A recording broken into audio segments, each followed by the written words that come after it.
Welcome to this talk from the Kannondoor Zen Meditation Center. Located in Mountain View, California, Kannondoor's meditation practice is open to the public. For more information or to get in touch with us, you can visit our website at kannondoor.org.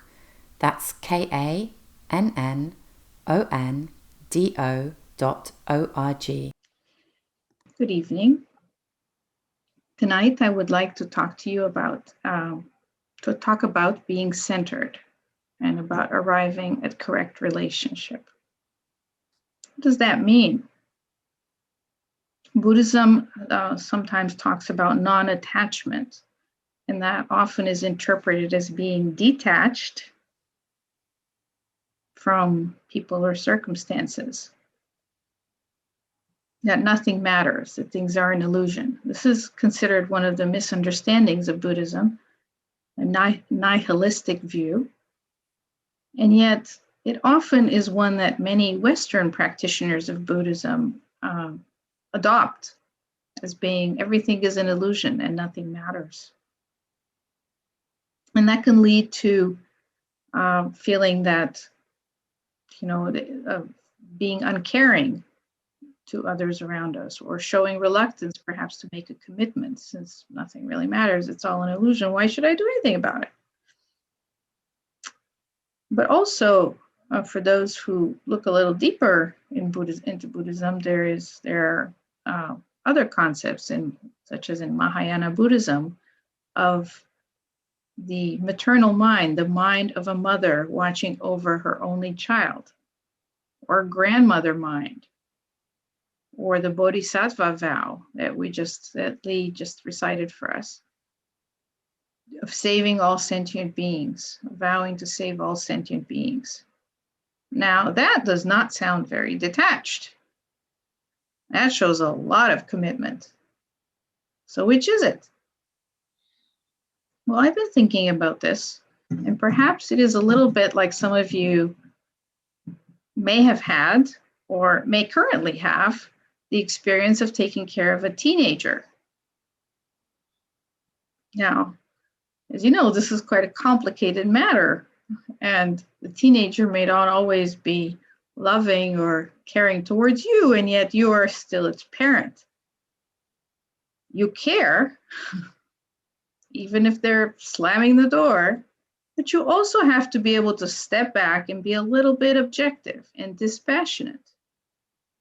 You can't let yourself get totally sucked into the situation, because at the end of the day, you also need to find and speak your own truth and find a balanced point of view.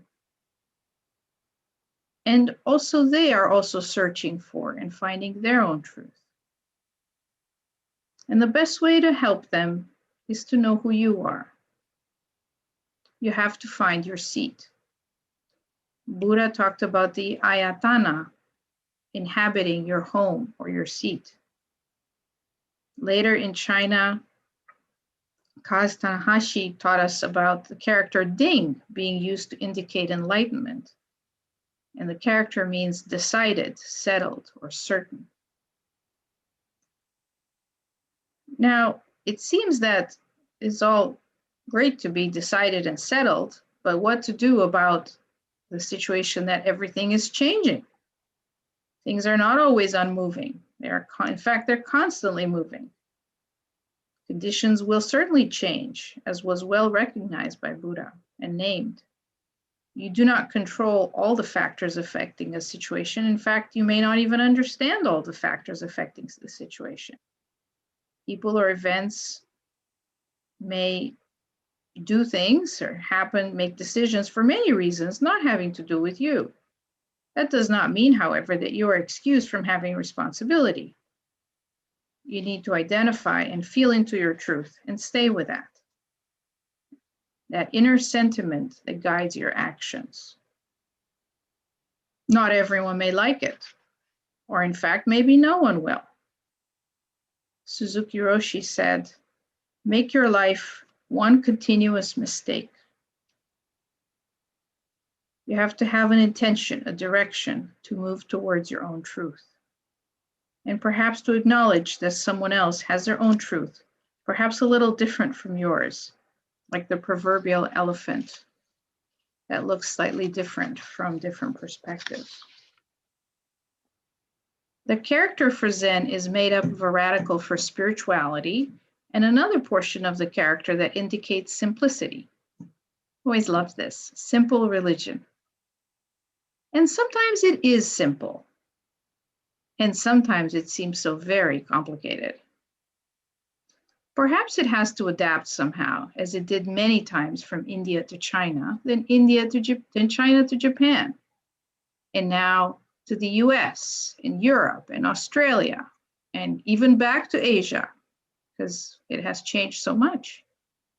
Perhaps it needs to adapt its forms and propagation to be able to meet the depth of human experience of the younger generations of all nations, right where they are. That's okay. As Dave Riddell, who's here tonight, often quotes another Zen teacher, the first 100 years are always the hardest. We must keep to the old forms as long as possible and no longer. As Einstein famously said, things should be kept as simple as possible and no simpler in describing his relativity equations. Reality is complex and beautiful, and also painful and overwhelming. We are meaning-making creatures, and we struggle to create and bring out meaning from our experience. Religions, or spiritual effort, is one type of such effort. At its best, it brings out the best qualities in each of us: love, compassion, generosity. When it works less well, you might get judgment, punishment, suffering, and violence. One does not have to go far to find that in any of the world's religions. So in the end, where are we now in this post-COVID era? The one that's not quite post-COVID, I mean. I find myself asking, what is essential? And my answer to myself is uncompromising truth, with myself and with others. We need to get real about our hopes, our fears, our experience, and our actions. Perhaps we might be a little bit less sophisticated now. We're all having trouble finding or wearing our high-heeled shoes, you know? But we are made a little softer by the long suffering, the fear and the pain that we either have experienced or have watched others experience. A little softer by the pain and restriction of our own existence of the past year.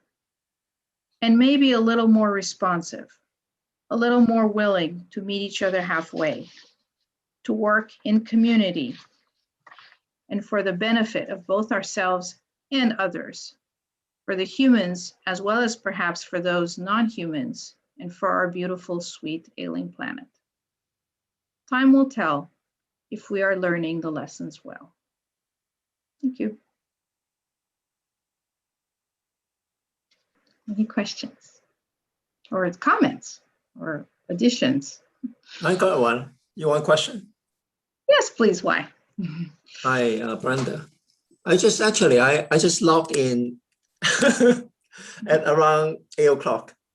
And I guess your talk lasts for 5 minutes. Short talk today. Maybe I talked fast. Well, can you summarize in one sentence? What's the essence of your talk? I remember you were saying something about time will tell the lesson. I guess the lesson will be reviewed over time. I guess that's what I heard. Right. I guess I would say be true to yourself and care for others. That's what I would say the lesson is. That's a hard thing, to be true to yourself, because the truth can be different every day. You know, what I mean is, because there's some background information that we don't have. Maybe when I was a child, I don't know something, and I know more, I have more contact with different things. The truth can be different at different time in my life. Mm-hmm. You know what I mean? So it's kind of difficult thing. I think it is a changing truth. You know, the truth today might be different than the truth tomorrow or 10 years from now. Yeah, because the world we think is a flat. We live in a flat world. And now we have a different understanding. So the truth can be different. Yes. But I think that inner intention of what is that truth, that inner direction of saying, okay, what is true for me now? That is something that stays with you always. You know what's difficult for me sometimes is, I mean, let's say if I have a favorite person, you know, I may be biased. Is bias truth? I mean, that is difficult. That's a good question. Yeah. It's a great question. Maybe you can sit with that. Thank you. Yeah, I have a question or a comment. A couple of things. One is this talk of truth just now seems a little, I'm not sure what truth you're talking about, because I don't think that the truth does change. And the other thing is, you talked about meaning, and I was wondering what you meant by meaning. What does that mean? But you know, it's truth. You know, there's the truth of Einstein's theory of gravity or Newton's theory of gravity. Those things are something else than what we're talking about, I think, when we're talking about the truth. Maybe that's just me, but you know, those things are constantly changing because they're descriptions, they're attempted descriptions of the truth. So the descriptions are always changing. But the thing behind the description, the thing that's trying to be described, I don't think it changes. What do you think about that? I don't know. What do you think? I think just what I said, you know. It doesn't change. No, but our descriptions do, and our attempts at describing it and our conceptions about it change. But what there is to find out beyond the descriptions and beyond the conceptions, I don't think that changes. I mean, everything changes, so it's hard to talk about. Everything changes, Right. but I guess I would ask, what is your experience of that truth? My experience of that truth is sort of, I mean, from my limited thing, is it's sort of beyond these descriptions of truth. You know, Right. in other words, my everyday experience, I live in delusion. There's a tree over there, there's me over here, there's you over there, there's a rock over there. And then there's the truth, which is there isn't a separate tree and a separate rock. And in fact, as long as I'm involved with my concept as trees and rocks, I'm not experiencing any of that actually. I'm experiencing my ideas of it. And when I get into this space that I don't know what it is, that's when I experience it. It seems to me anyway. You're on the right track. Maybe I'm just getting old. No, but that's what it seems to me. And all the other things are just descriptions and ideas and beliefs, and those are not the truth, as far as I can tell at this point anyway. Thank you.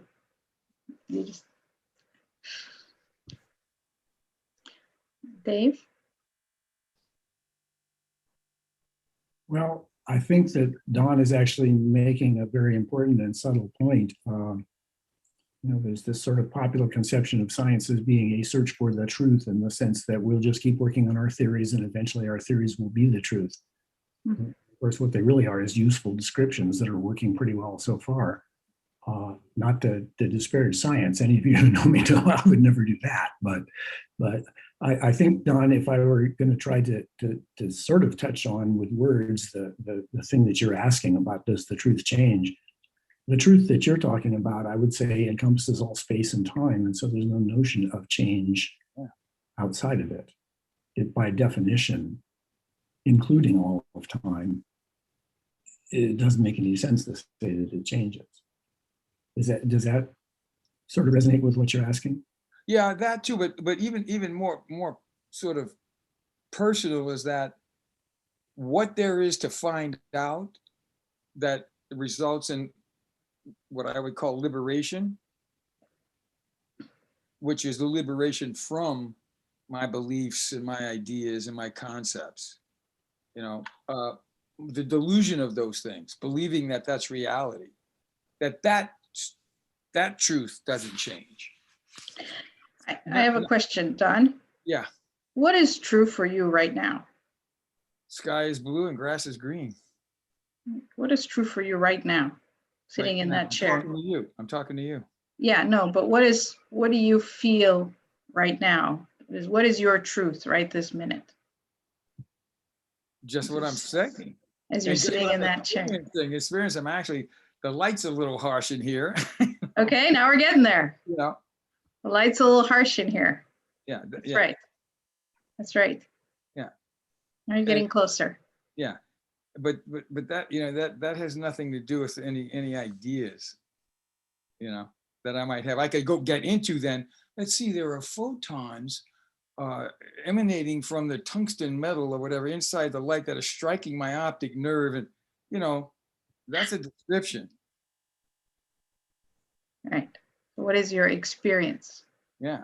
That's what you want. Yeah, and that's, like I said, that's always, to me, that's always involves the unknown. I don't know what it is.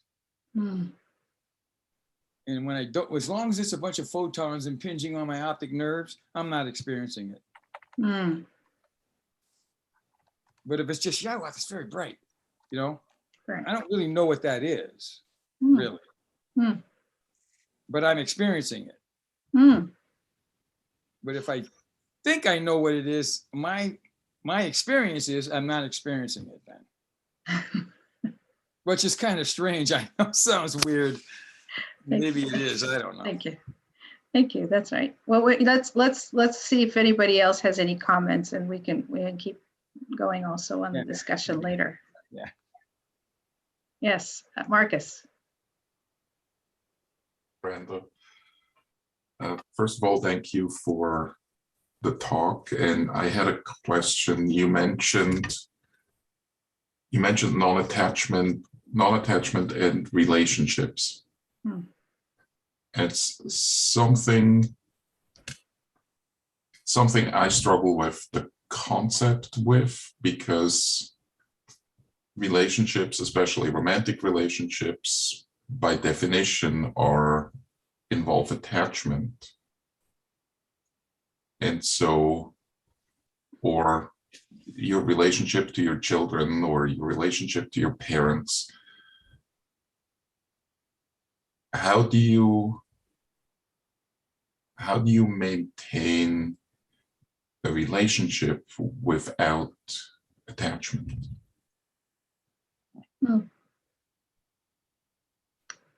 I don't think you can without some attachment. Like, if you don't, so I think it means, but I think within sort of like the teenager, analogy I used, you love those kids, right? And yet you also have to be like, whoa, okay, let's see how we're doing this here. So you have to have a little bit of objectivity that helps you at difficult times, because, each of our views of attachment might be slightly different. We're each bringing a lot of baggage, you know, how we were raised culturally, our own childhood, experiences around attachment and needs and dependency and all that stuff. Even what we eat, what we like to eat might be different for each of us, right?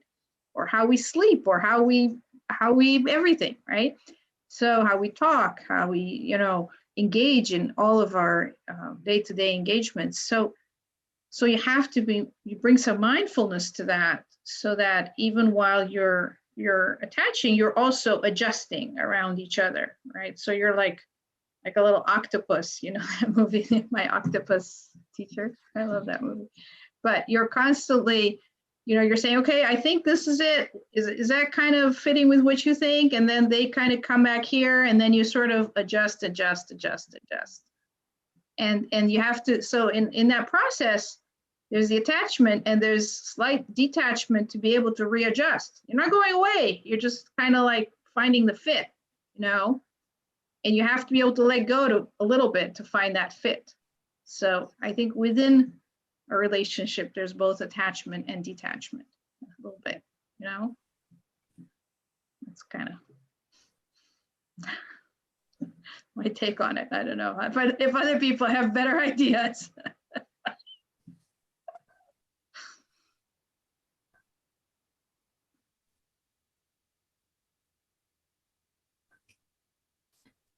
Thank you. That's definitely given me some food for thought. Okay. Thank you.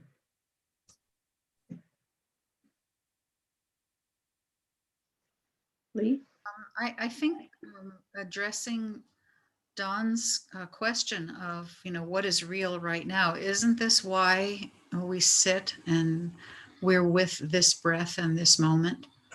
Where this is what we have, you know, is this in breath, this out breath, this moment, and it's gone, and there's another moment and it's gone. You know, we're breathing in and breathing out. I think this is what trains us to kind of let go a little bit of our concepts about what does this all mean here and now. So that's just a comment. I think that was a good question that you brought up, but I think that Zen does have some answers for us in some ways for us to deal with that. Absolutely. The practice is it. And Yeah. even if you get it, it seems like it's the practice. Getting it is okay, fine, good and well, but if the practice is it, you have to keep practicing, you know, anyway. It's not like, oh, I got it, I'm done now. Yeah. You know. You're never done. No, I don't think so.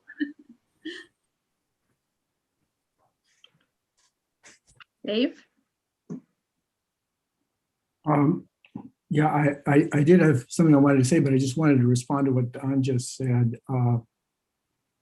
Back at the old Zendo, before Rock Street was built, we had a visitor show up one night, and during question period, he started talking and saying a lot of things that sounded sort of Zen-like on the surface or something, but then he said, well, I got far enough in my meditation so that I just didn't have to do it anymore. So I just stopped, and now instead of meditating, I'm just living it. And I remember very clearly, Les looked at me and said, I'm sorry, that's too easy.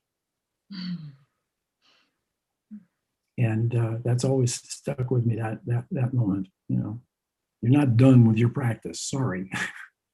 I just want to go back to something you said earlier, Brenda, about this notion that it's easy to mistake composure and non-attachment for indifference. And basically, you know, I mean, there's this term radical acceptance, and if you don't sort of pay attention to what they're meaning, it sort of sounds like, well, that really is indifference. I don't care. I'm just detached from everything. I'm just not going to worry about doing the right thing, which obviously isn't what we mean. And then along come the 4 bodhisattva vows, right? And you vow to do the impossible. And what is the point of that, right?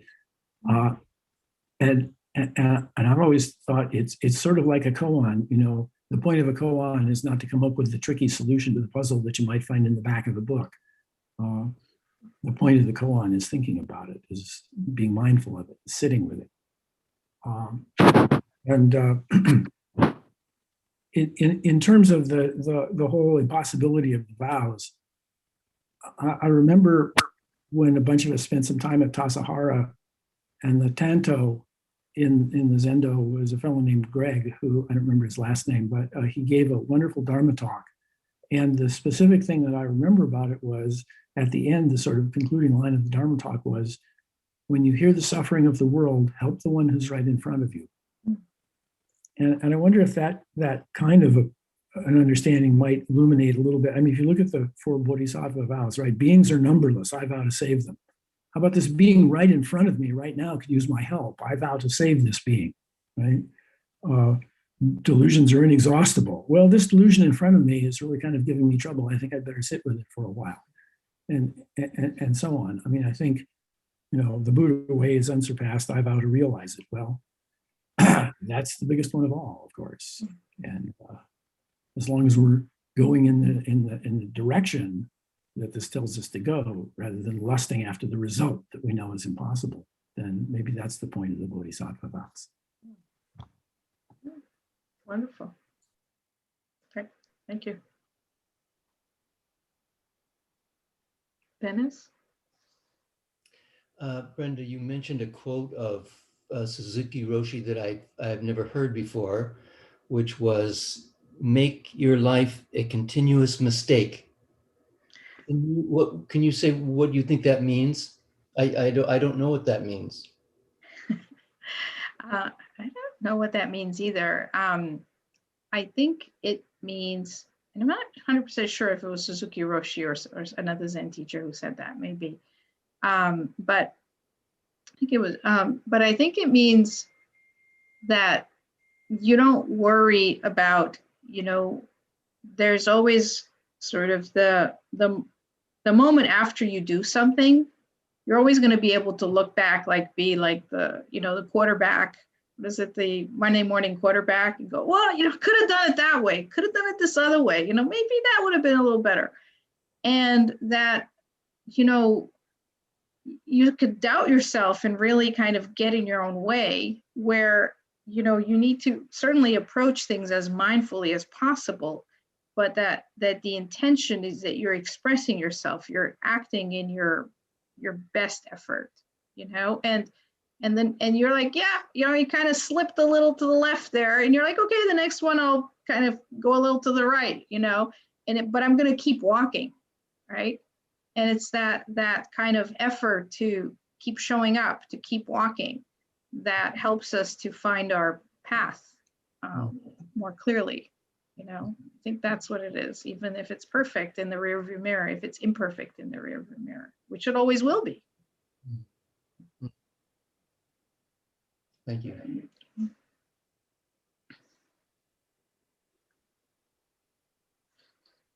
Umar. Brenda, why are we always looking for meaning? Why look for meaning? Why try to go for the truth? Why not go for the faith? Why just live life as it is, just right in front of us? Why are we so? Why is this turning? What's wrong with this? What's going on up here? You sound like that guy from the Matrix. Umar. What's his name? The guy that has many copies of him. When I was growing up, when people used to take things back and forth on donkey carts, fertilizer and that. So instead of hitting the donkey, they came up with a humane solution of making the donkey run. They would put some stones in a can and hammer it to a stick and shake that, like a maraca, and that would really bother the donkey, and he would just take off. And I think it's like when we're doing all this stuff, we're like donkeys, it's like we're just running meaning and truth and all this stuff. It's like, just sit down.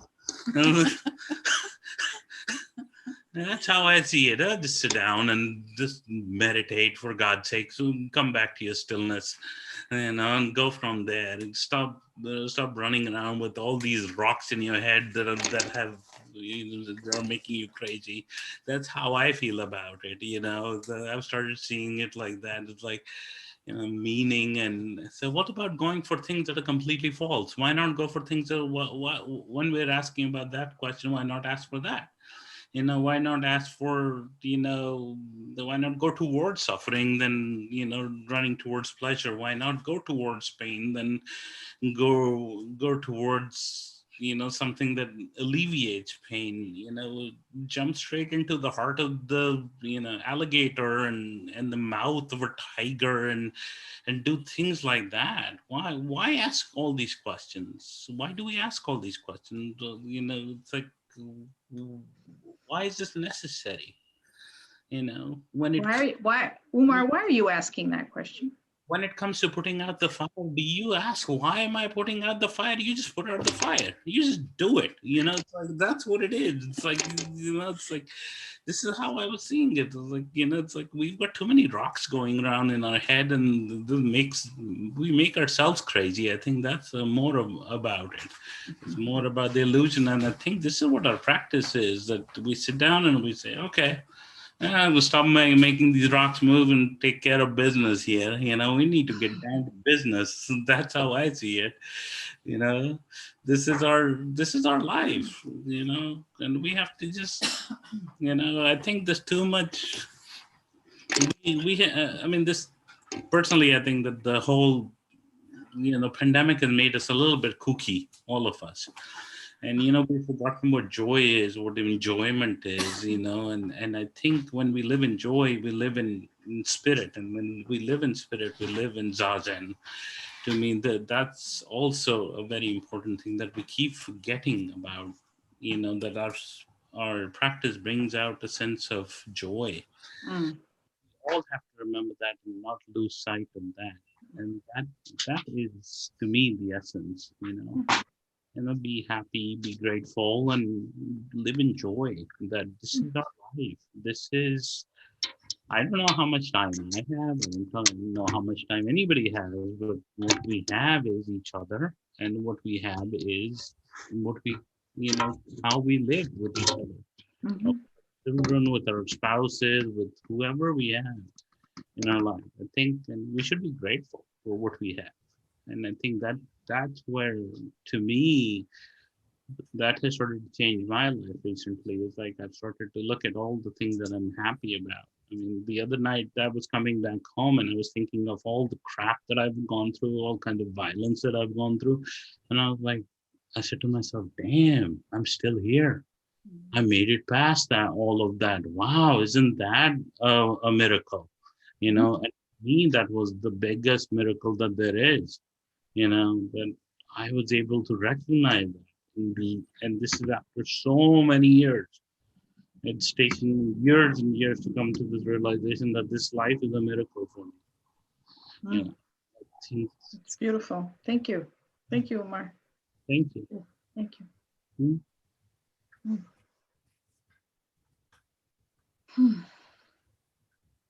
See, who hasn't? Marcus. I just have one thought to the live your life as an error. At least in my personal experience, when things are going smooth and I know what I'm doing things well, there's not a whole lot of growth or learning or development. Right? It's when I take the risk and I come out of my comfort zone and I go do something that I really have no clue what I'm doing. And I'll fall and I'll hurt myself and I'll mess things up.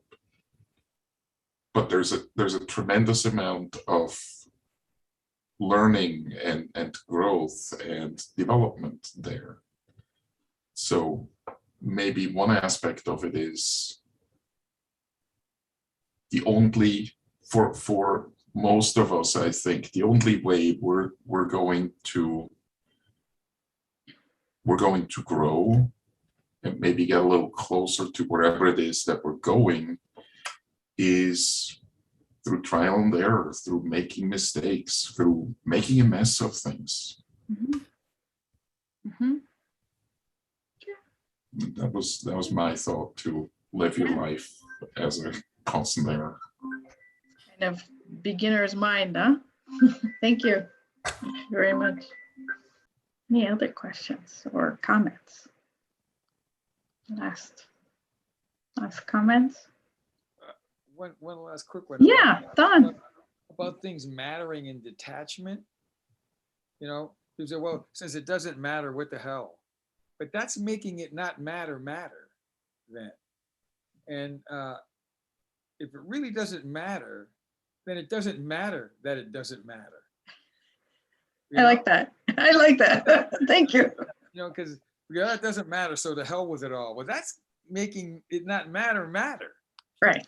You Right. know, so it Right. doesn't matter that it doesn't matter. You know, you got what you. Here it is. The shoe's untied. You better tie it. You know? Right. Yes. Whether it Yes. matters or not. I think Don, that's Don, exactly it. This sort of sounds like a variation on the Dunning-Kruger effect. It doesn't matter that it doesn't matter. Yeah, Mhm. it doesn't. I think it does. Yeah. I like that. Oh, I'm glad. Thank you.